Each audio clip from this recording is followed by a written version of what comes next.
Good morning, everyone. Thanks for joining us right at 7. I'm Tracey McCain. And I'm Nicole Nalepa in for Caitlin Nuklo, and you are watching Eyewitness News right now on the Wax. We're so happy you're here. We do have a lot of headlines to get to, but first, we need to find out how the weather's going to fare today. So let's welcome in meteorologist Scott Gagliardi with a gorgeous sunrise behind you. Yeah, we have it coming in about the next 5 minutes. Oh, it's not bad. That is nice. Yeah, it's cooler out there this morning. Yeah. Not cold. Did it wake you up a little bit more? It did. Okay, yeah, good. I wasn't ready. I mean, I was ready for it. What am I saying? But it was chilly. Yeah, we should be in the 20s.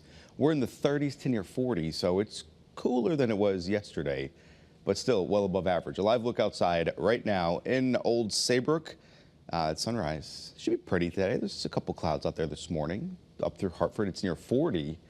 So yeah, a bit more mild farther inland and along the shoreline back to the shoreline. New London, 36 degrees. You notice that sunrise coming in about the next, say, 3 minutes now at 7:05. First Alert Live radar scans the state completely dry. We had a few snow showers and rain showers last night. Those have all come to an end. Notice the temperatures, 30s to near 40, even some 40s or near 40 along the shoreline. 38 in New Haven, 38 in Bridgeport. Wind speeds are out of the north and east today, which will keep us a bit cooler even for the afternoon. So for the day today, it's cooler for sure. Tonight we have that lunar eclipse, and then it's warm, it's windy, and it's wet in that order for this weekend. We'll detail exactly what that means, how high the temperatures climb, and how much rain we could see. That's ahead in your First Alert forecast. Good morning, Kate. Hey, good morning, Scott. Good morning, everyone. It's 7:02 here on your Thursday morning, getting ready to head out the door, hit the road, heading to work, bringing the kids to school or the bus stop. Majority of the state is nice and quiet. No real issues out there. It's nice and calm conditions, favorable for your commute into wherever you're heading. Live look outside here in Hartford, 91 north and southbound here. Looking good in Middletown along Route 9, here in Waterbury, 84 east and westbound by the Mixmaster, and in Meriden along 691 east and westbound. Not doing too bad. Now, we have one area of construction set up right now at 7:03 that's in Groton 95 northbound. Right by exit 88, the on-ramp there is blocked off. Most of that daytime construction picks up between about 8:30 and 9 o'clock. Let's get to your drive times. Looking good. 91 southbound, 84 eastbound, and not doing too bad, 95 southbound towards the George Washington Bridge. Let's quick check at your Connecticut Chevy First Alert traffic report, driven by your Connecticut Chevy dealers. All right, thanks, Kate. Now at 7:03, Waterbury police say that a local woman imprisoned her own stepson in deplorable conditions, and that this was going on for more than 20 years. Yeah, the story is just so hard to believe. The man told police he became so desperate that he set a fire inside his room, risking his own life just to escape. Channel 3's Roger Susanen is your reporter outside the Waterbury Police Department with more. Yeah, that's exactly right. The victim is 32 years old right now and had been essentially locked up in a 9-foot by 8-foot room for 22 hours a day since the age of 11. Eventually, he made the decision that the only way he could save his life was to risk it. So he started a fire that changed everything. Take a look at this video. Police say this is the woman accused of jailing her own stepson, 56-year-old Kimberly Sullivan. Investigators say she abused her stepson by imprisoning him and starving him. The victim says he was only allowed to drink 2 glasses of water a day, sometimes straight from the toilet, and only allowed out for brief periods of time to do chores. He finally escaped by setting a fire inside his bedroom. And when he told emergency responders about the abuse, they arrested Sullivan.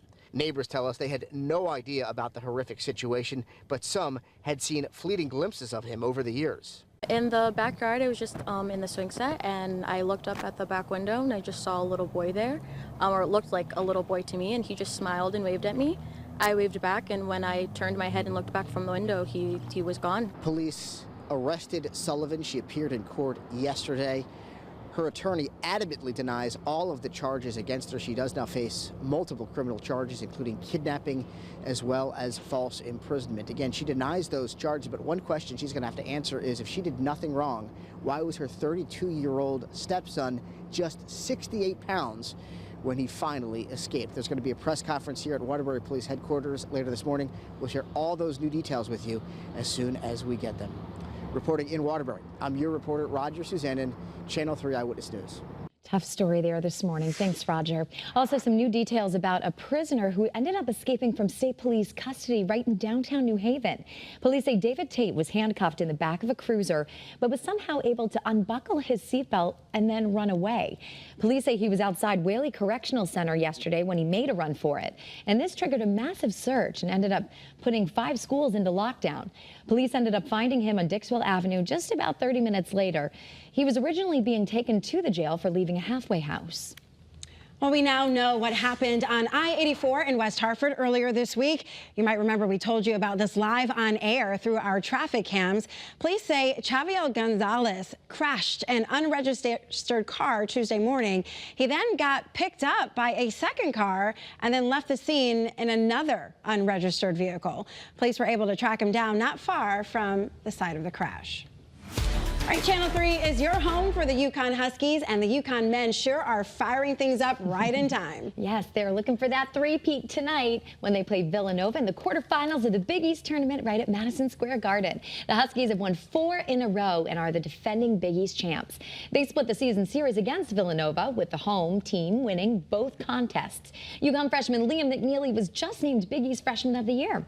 The game tips off at 9:30 tonight. Good luck to them. That's right. All right, we'll be watching that and this as well. Happening today in Wethersfield, lawmakers will join local leaders and educators to talk about cell phone use in schools across the state. Your reporter Marcy Jones joins us now live right outside of Wethersfield High School, where the controversy is a major topic of conversation for not just the students and their families, but also the staff. Marcy? Just earlier this week, we saw the city of New Haven continue to implement their no cell phones in class policy across middle schools, as well as some high schools. Now Governor Ned Lamont really wants this to be a statewide regulation.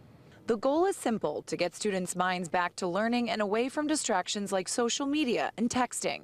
Many districts are already on board, like Manchester, New Haven, New Britain, Torrington, and Lisbon, with varying cell phone policies aimed to restrict usage during school hours. Some relying on yonder pouches to secure the devices until the end of the school day, regulating Wi-Fi access, or requiring students to keep phones in their lockers. Now many lawmakers hope to make this a statewide push. Currently, Wethersfield High School encourages high schoolers to limit their use of cell phones throughout the day.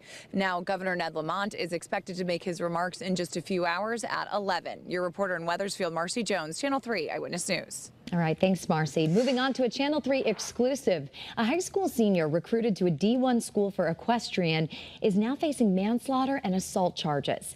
Angelina Mortan is accused of hitting and killing 31-year-old Justin Giddings while he was on a motorcycle on Route 4 in Farmington. Police say that she was looking at the infotainment center at the time when she crossed right onto the other side of the road. Now, we spoke exclusively with the victim's family, and they told us that they want to raise awareness about distracted driving. The decision was intentional, and it cost my son his life.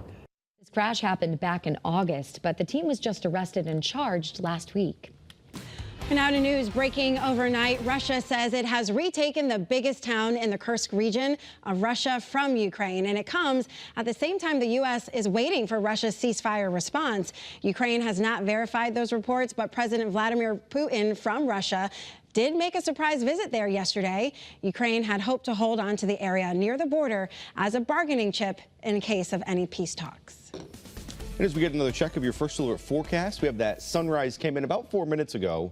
You just can't really see it that much because of some of the cloud cover out there. That will eventually clear up later on this morning and into the afternoon hours. But notice the temperature. This is in New Haven. It's 38 degrees, a breeze out of the north and east. That's going to keep us on the cooler side today, but still well above average. Here's some of those rain and snow showers that we saw over the past 6 hours.